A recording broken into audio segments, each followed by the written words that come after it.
Pindah lokal saja dia di kedokteran benar. Mengapa? Dengan nilai tadi. Nah, kita ingin mencari peluang itu kan. Kalau dapat SMP 1, maka nilai 8-nya minimal. Syarat masuk SMA 10, 7,5.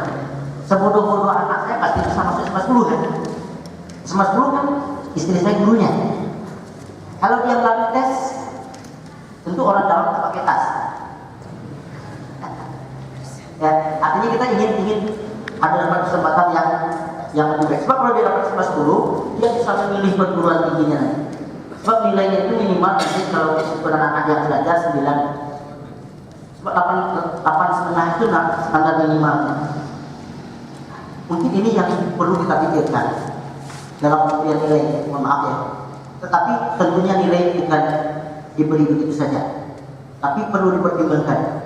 Tadi pagi, pagi tadi istri saya buka Facebook, habis subuh dia buka Facebook, enak kali. Terus masuk dari temannya SMA Simawa, Kampung Taufik Simawa. Sekarang banyak dapat PPK.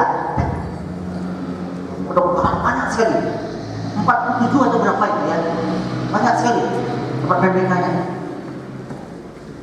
Terus kata anak saya, itulah nilai jalannya. Nilai PPK kan nilai guru. Nah, artinya sekiranya ini bisa kita genjot, ini juga peluang bagi kita di saat kita ingin menempatkan anak kita pada sekolah-sekolah yang lebih bagus. Tapi tentunya dengan satu catatan, kita tidak memaaf nilai. Saya tidak setuju, Pak. Banyak sekolah yang marah ke saya. Nah, saya memang anti membocorkan soal, anti memaaf nilai.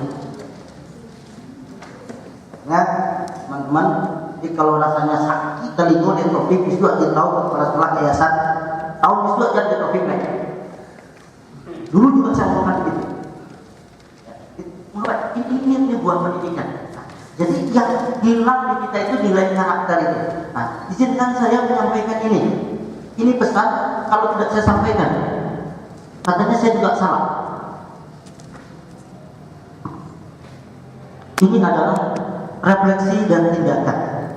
Dan ini bahan bukan punya saya, tapi saya dapatkan nanti akan jadi punya ibu. Apa katanya? Perbedaan antara negara berkembang, miskin atau miskin, dan negara maju atau kaya tidak tergantung pada umur negara. Contohnya negara India dan Mesir yang umurnya lebih dari 2000 tahun, tetapi mereka tetap terbelakang dan miskin. Ya. Jadi walaupun dia sudah tua.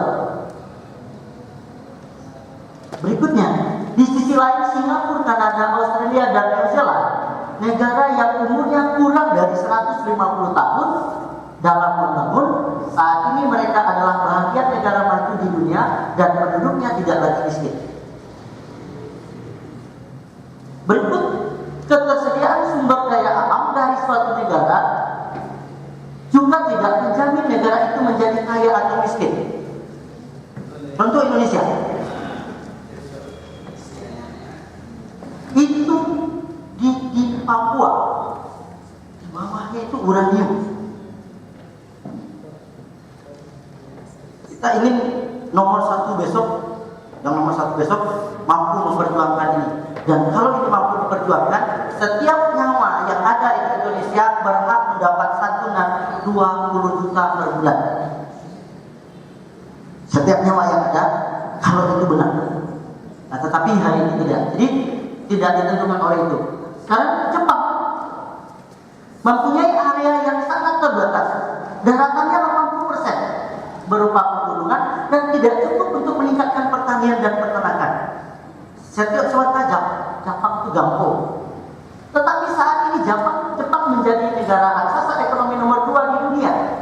Jepang laksana suatu negara industri terapung yang besar sekali, mengimpor bahan baku dari semua negara di dunia dan mengekspor barang jadinya. Hari ini mobil yang ada di kita Jepang. Ya, baru masuk Hyundai sama Kia kan. Selebihnya kan umumnya Jepang. Swiss tidak mempunyai perkebunan coklat, tetapi sebagai negara perkebunan coklat terbaik di dunia, negeri Swiss sangat kecil, hanya 11% daratannya yang bisa ditanami. Swiss terkenal dengan coklatnya, coklat Swiss tidak terlalu mahal, tidak sama dengan coklat kita ya. Coklat Betugo murah ya. Swiss juga mengolah susu dengan kualitas terbaik. Nestle adalah salah satu perusahaan makanan terbesar di dunia. Swiss juga tidak mempunyai cukup reputasi dalam keamanan, integritas, dan ketertiban. Tetapi saat ini bank-bank di Swiss menjadi bank yang sangat disukai dunia. Tidak terjamah. Kekayaan yang terhormat Soekarno, kekayaan yang terhormat Soeharto, tidak terjamah. Itu hebatnya dia. Para eksekutif dari negara maju yang berkomunikasi dengan temannya dari negara terbelakang akan sependapat bahwa tidak ada perbedaan yang signifikan dalam hal kecerdasan. Buktinya anak-anak kita juga juara Olimpiade. Ya, ini tidak kalah. Ras atau warna kulit juga bukan faktor penting. Para imigran yang dinyatakan pemalas di negara asalnya ternyata menjadi sumber daya yang sangat produktif di negara-negara maju atau kaya di Eropa. Itu pemain-pemain bola kulit hitam yang gajinya 4 miliar satu bulan. Jadi kalau petinju kan juga tidak bagus dicontohkan. Lalu apa bedanya? Bedanya adalah pada sikap dan perilaku masyarakatnya yang telah dibentuk sepanjang tahun melalui kebudayaan dan pendidikan. Ini sikap yang hari ini kurikulum kita mencoba menggarap faktor sikap dan perilaku itu. Nah, berdasarkan analisis atau perilaku masyarakat di negara maju, ternyata bahwa mayoritas penduduknya sehari-hari mengikuti atau mematuhi prinsip-prinsip dasar kehidupan. Apa prinsip-prinsip itu? Ini etika. Ya. Prinsip dasar jujur, integritas, taat asas. Jadi walaupun pejabat dikasih kepercayaan, tapi kita amanah. Kemudian tanggung jawab, hormat pada aturan dan hukum, hormat pada hak orang lain atau warga negara, cinta pada pekerjaan, berusaha keras untuk menabung dan investasi, mau bekerja keras dan tepat waktu. Dan 9 inilah nilai-nilai dasar kehidupan yang sebenarnya ingin kita bangun melalui perubahan kurikulum yang akan datang. Nah, sehingga ada kekhawatiran saya di saat nilai yang sedemikian banyak itu, Pak, besok kita insya Allah bicara nilai ya. Kalau itu nanti kecil ini dulu, jonan terala aja tak, ujian itu, tapi kalau ujian diberi contoh tak, yang jelas keluar saja nilai. Anak-anak yang jujur tahu dia. Padahal ibu, saya orang yang selalu teriak tentang korupsi. Mohon maaf, saya sedih. Ya, mudah-mudahan hanya sebatas tersangka. Di saat beliau yang terhormat, Buya Surya Dharma Ali, kan bersuruh cuma itu, sedih kita. Tapi saya berharap dia berhenti hanya sebagai tersangka. Tapi kalau tidak, maka sudah sepantasnya pula agar yang lain tidak melakukan. Tapi sedih kita ya. Nah, yang kita ingin katakan itu adalah, nah, bagaimana generasi ke depan itu memang benar-benar menyadari tentang integritas ini, jujuran ini. Payah itu, Pak. Payah. Saya termasuk malu dengan kita di sini. Saya sudah ganti tanggal sekian, tahu-tahu bergeser lagi, Nah, ikut Pak Taufik Quran akan dipacian jadi. Ya. Kalau jalan itu bakal diambil kan jadi tadi dari bagian, tapi kaki ibu kan, itu tuh kece kan dari bagian, kece itu baru bakal usia. Itu memang sesuatu yang sangat berat bagi kita. Nah, di negara terbelakang miskin atau berkembang, hanya sebagian kecil masyarakatnya mematuhi prinsip dasar kehidupan, minoritas. Jadi kita itu terbelakang karena prinsip dasar ini. yang sudah mulai hilang. Nah, kita bukan miskin atau terbelakang karena kurang sumber daya alam atau karena alam yang kejam pada kita. Tidak. Kita terbelakang lemah miskin karena perilaku kita yang kurang atau tidak. Kita kekurangan kemauan untuk mematuhi dan mengajarkan prinsip dasar kehidupan. Kemudian yang akan memungkinkan masyarakat kita pantas membangun masyarakat, ekonomi dan negaranya. Dan Ibu, misalnya, jika Anda tidak meneruskan pesan ini, tidak akan menjadi apa-apa pada diri Anda. Jadi tidak seperti SMS. Kalau pesan ini tidak disampaikan, Bapak akan sial dalam 3 hari ini. Kalau sini tidak, katanya ya. Makanya saya berkewajiban menyampaikan. Nah, hewan peliharaan Anda tidak akan mati, Anda tidak akan kehilangan pekerjaan, Anda tidak akan mendapat kesialan dalam 7 tahun, atau juga Anda tidak akan sakit kalau tidak disampaikan. Tetapi katanya, jika Anda tidak meneruskan pesan ini, tidak akan terjadi perubahan apa-apa dalam negara kita. Ini pesan moral. Negara kita akan tetap berlanjut dalam kemiskinan dan akan menjadi lebih miskin lagi. Nah, makanya ini saya sebar ke teman-teman semua supaya kita bisa menyebarkan lagi. Jika Anda mencintai negara kita, teruskanlah pesan ini kepada teman-teman Anda. Biarlah mereka merefleksi hal-hal ini. Kita harus mulai dari mana saja kita ingin berubah dan bertindak. Dan perubahan dimulai dari diri kita. Prabowo nih Pak. Akhir. Jadi mohon maaf ya, Umi walaupun Umi kurang suka dengan Hakim, tetapi manajemen kalbu Hakim itu di Asia Tenggara diakui. Saya terus terang, saya pengaku Hakim bukan karena dia punya istri lagi, tapi memang sangat menyejukkan. Saya kalau sempat ke Bandung, anak saya kuliah di Bandung Bu ya. Itu saya sempatkan salat Jumat saya di Darul Tauhid, masjidnya beliau, dan beliau juga mau ngasih ceramah itu. Ceramahnya mau dia, tapi dia nanti setelah itu ada pengajian lagi.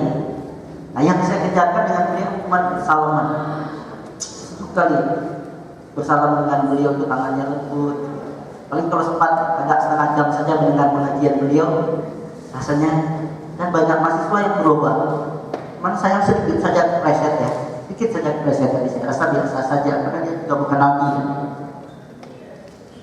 Padahal Ibu, akhirnya pakai belinya. Mulai lagi, apa Pak? Ya, memang harus seperti itu dalam hidup ini. Padahal Ibu, ya.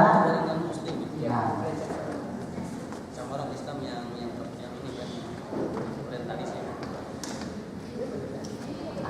Padahal Ibu, perubahan pada kurikulum 2013 itu terwujud dalam yang pertama kompetensi lulusan. Kompetensi lulusan kita itu konstruksinya menyeluruh, dilukung oleh semua mapel dan terintegrasi secara vertikal maupun horizontal. Artinya beda dengan dulu SKL kita itu berdasarkan perasaan KD. Jadi materi esensial dari KD itu yang jadi SKL. Sekarang SKL itu lahir dari kebutuhan, sehingga kompetensi lulusan itu milik semua mata pelajaran. Jadi dari sana nanti baru turun lihat ke KI, kompetensi inti. Dari kompetensi turun ke KD. KD inilah baru muatan mata pelajarannya. Jadi kalau di KI itu masih normatif atau umum.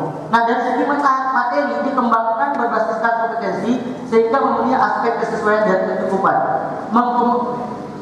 mengakomodasi konteks lokal, nasional dan internasional.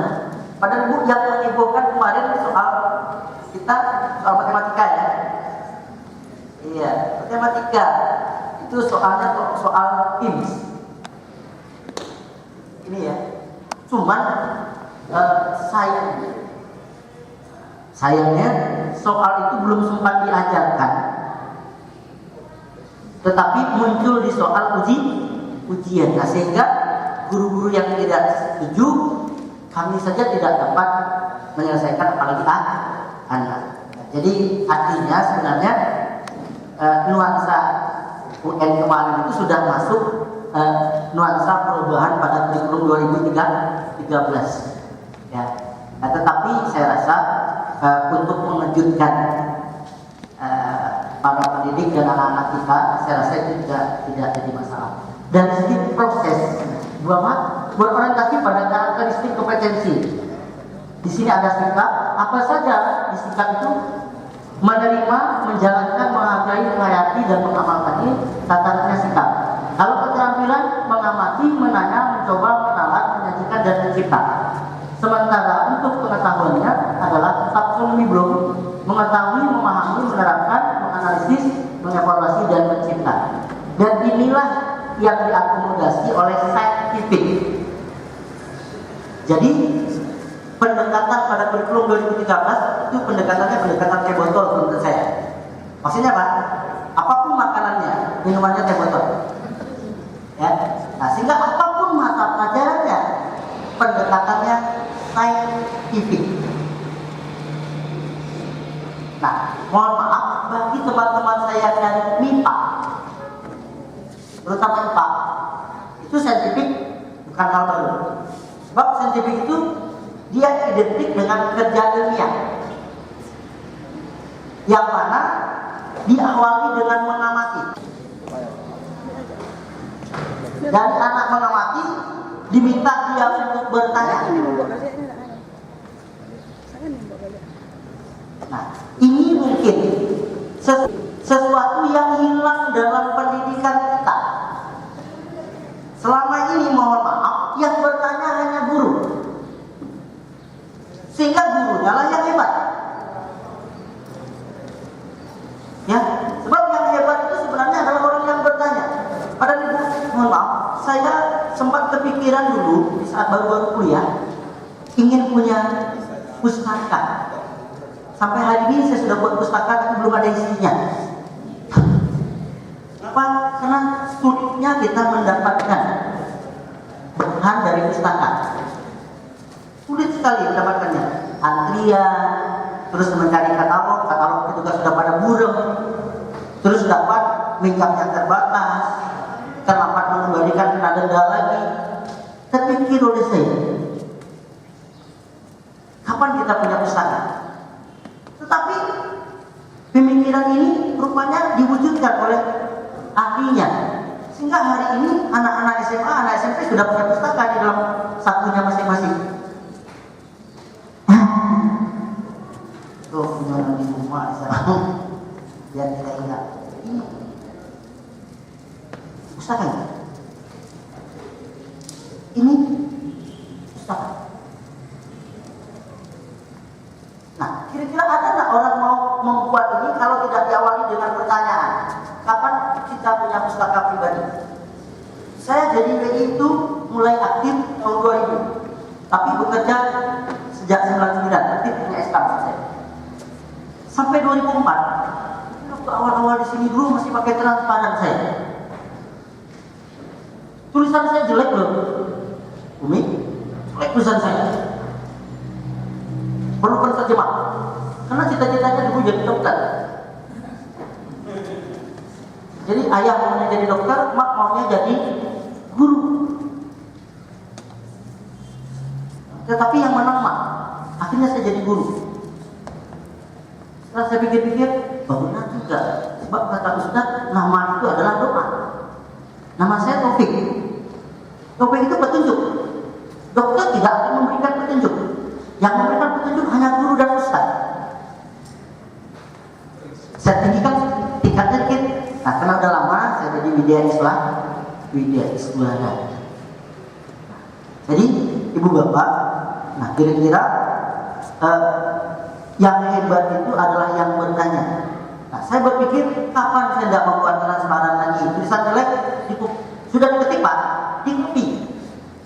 Tapi karena saya itu kelas penjelajah, selalu pergi kemana-mana, 3 kali pakai kata kubi-kubian. Saya berpikir kapan saya tidak pakai buat transparan kemana-mana. Rupanya ada yang memikirkan. Nah, kalau seperti itu perlu ada komputer. Kalau seperti itu, perlu ada ini. Sehingga tidak perlu lagi. Nah, begitu ada komputer sejak 2006 di kantor itu, saya tidak pakai transparan lagi. Tapi masih berpikir juga saya, kapanlah saya tidak pakai asesor? Coba asesor coba, asisten sorot. Kalau pejabat kan next kan gitu, kembalikan. Namanya anyuran di sini. Ya.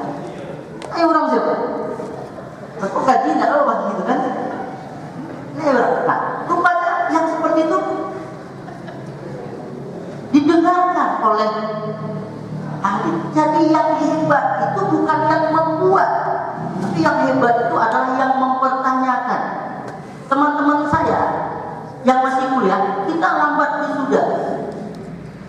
Skripsi dan tesisnya tidak selesai. Ya, sabar ya. Kira-kira penyebabnya apa? Saya kalau ketemu dengan kawan, Bapak Alutio, tak belum masalah. Dia masalah saya lah. Minta masalah kawan. Ya cakap kamu lah, Pak. Ya, kan tidak ada masalah. Yang masalah itu kan dimulai dengan kalimat tanya nanti. Apakah? Kan gitu kan? Menjadi masalah gitu. Mulai dari kalimat tanya gitu. Atau bagaimana meningkatkannya? Sekarang mulai dari SD dilatih anak ini untuk memunculkan masalah. Jadi tidak ada lagi sekarang diam emas. Jadi yang hebat itu adalah yang bertanya, bukan yang diam. Sebab orang yang bertanya pasti dia memikirkan. Bukankah semua yang diciptakan Allah itu diperuntukkan kepada orang yang berpikir? Otak ini adalah organ. Saya orang biologi. Organ yang selalu digunakan, dia akan berkembang. Adire dulunya juga seperti saya kecil itu. Cuman dia olahraga rajin, terus makan telur 11 satu hari, terus makan pepaya 3 kilo satu hari, olahraganya teratur sehingga ototnya gedean dari paha saya. Jadi mengapa dia berkembang? Karena dia dilatih. Otak hanya bisa dilatih dengan berpikir. Nah, jadi ke depan bagaimana anak yang bertanya? Enggak awak dong. Sama bukan awak.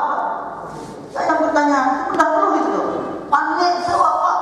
Langsung ke dijurua dari berjuang pulang. Kalau kata orang pramuka, lama betul, rasanya lama betul. Pada situ biar ibu sana nih. Kalau bayangkan akhirnya ibunya juga yang menjelaskan. Anak sekalian, gambar apa ini nak? Oh, gambar bunga kembang sepatu. Nah, bagus.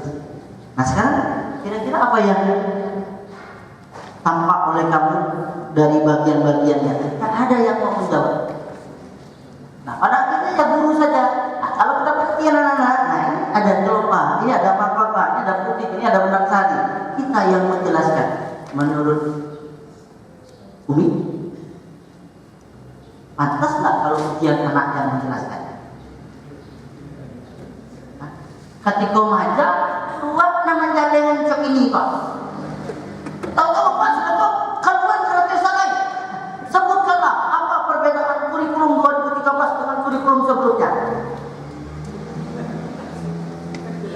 Jadi sebenarnya anak yang harus menjelaskan. Jadi bagaimana caranya? Tentunya dengan mengaktifkan anak. Jadi bertanya anak ini yang penting. Nanti dalam pembelajaran akan bisa jelaskan. Jadi kurikulum 2013 itu kira-kira ya, nah,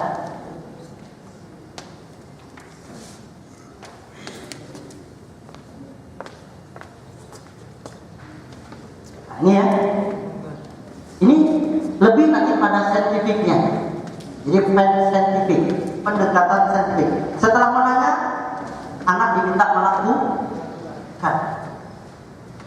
Setelah anak melakukan, dia dapatkan sesuatu, dihubungkan dengan keseharian. Itu namanya asosiasi.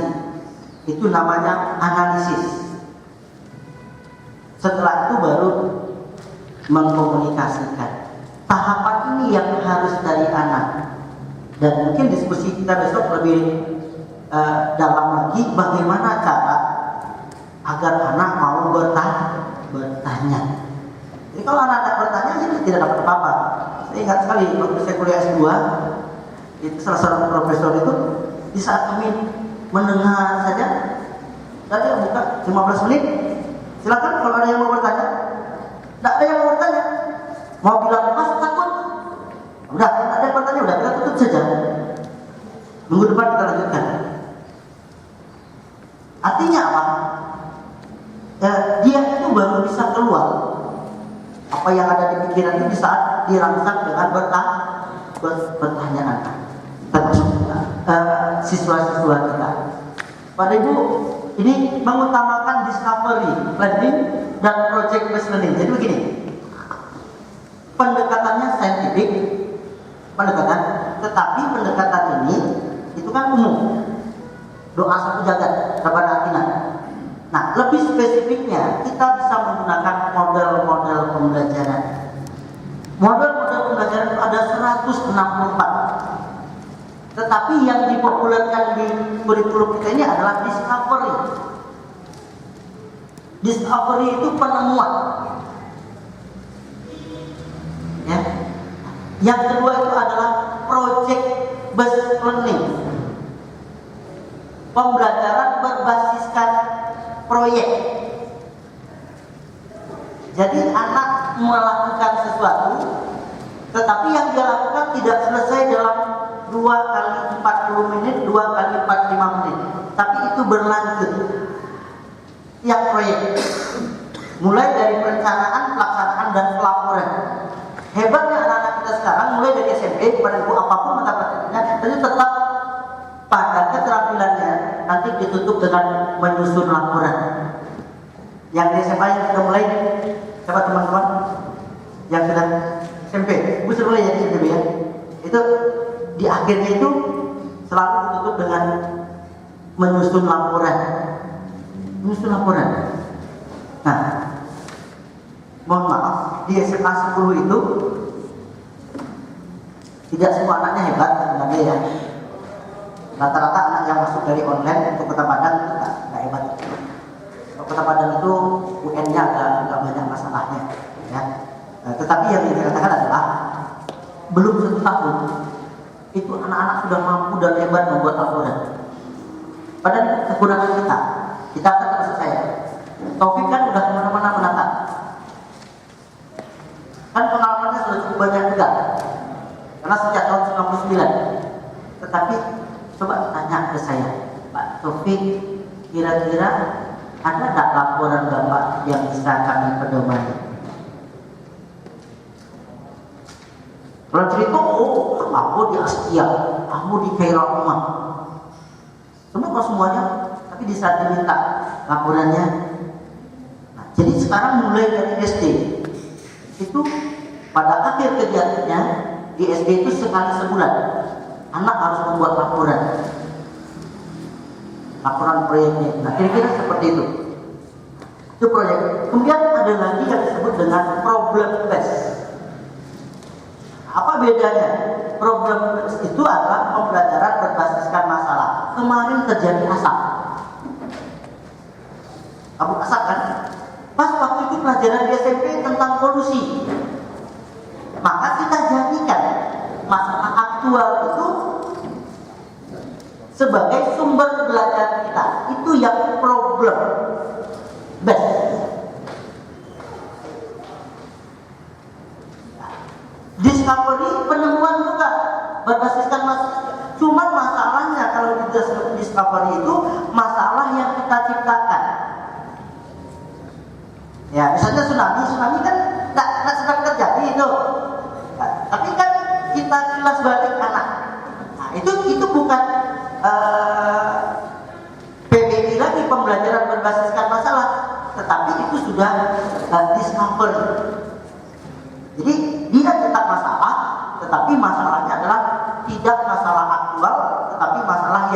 direkayasa oleh guru. Kesimpulannya apa? Kesimpulannya di kurikulum 2013, anak belajar untuk menyelesaikan masalah. Itu kata kuncinya. Untuk menyelesaikan masalah. Nah, selama ini anak belajar, tapi tetap saja dia bermasalah. Karena belajar itu hanya pengetahuan, tidak dituntut dengan refleksi dari apa yang hari ini Ananda pelajari. Kira-kira apa manfaatnya bagi kita? Tadi kita sudah belajar tentang listrik. Kita sudah bisa mencari berapa biaya per kWh. Kalau seperti itu, apa manfaatnya pelajaran ini bagi kita? Yang seperti ini mungkin kurang dikunci. Nah, kalau dia sudah paham ini, anak itu tidak akan mau lagi menghidupkan semua lampunya di malam hari. Bahkan kalau tidur dicari lampu yang lebih kecil. Bahkan yang lebih ekstrim lagi, dia tidak mau pakai lampu. Sebab di saat tidur kita juga tidak akan melihat apa-apa. Saya sempat tidur di tempat ponakan saya. Iku kalau malam-malam bahkan di dalam bawah ada kawan jauh itu Pak. Hebat juga ini saya bilang. Nah, yang seperti ini jangan sampai tidur dengan lampu 4 watt. Berarti kan belajarnya tidak bermanfaat dan tidak menyelesaikan masalah. Ini penilaian Ibu Bapak, ya.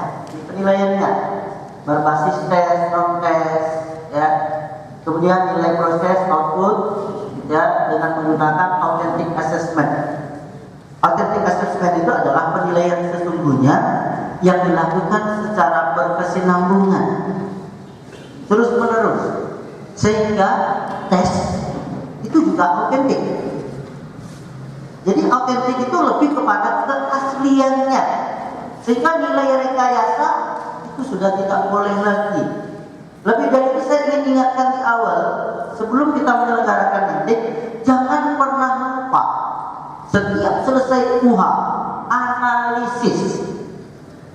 Pengalaman ibu yang melakukan tahun kemarin, karena UHA-nya tidak dianalisis, begitu akan membuat laporan ujian tengah semester, yang mana laporannya dibuat deskriptif, apa yang akan dideskripsikan? Saya kemarin ditanya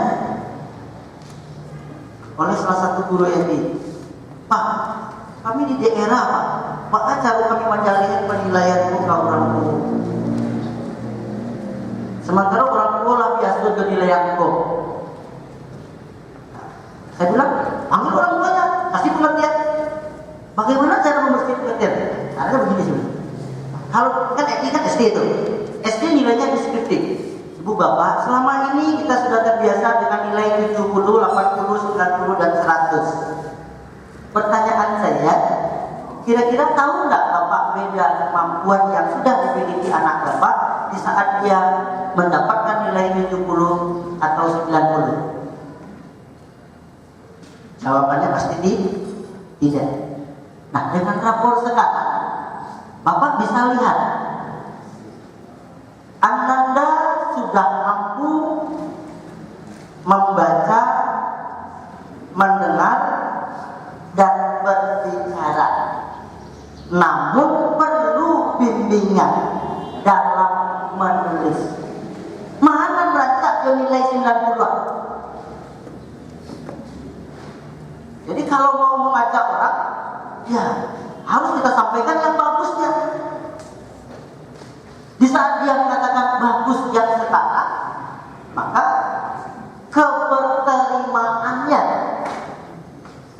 itu akan lebih besar. Cuma di awal dulu memang menyiapkan itu memang agak lebih berat. Kira-kira seperti itu ya. Jadi rapor dengan nilai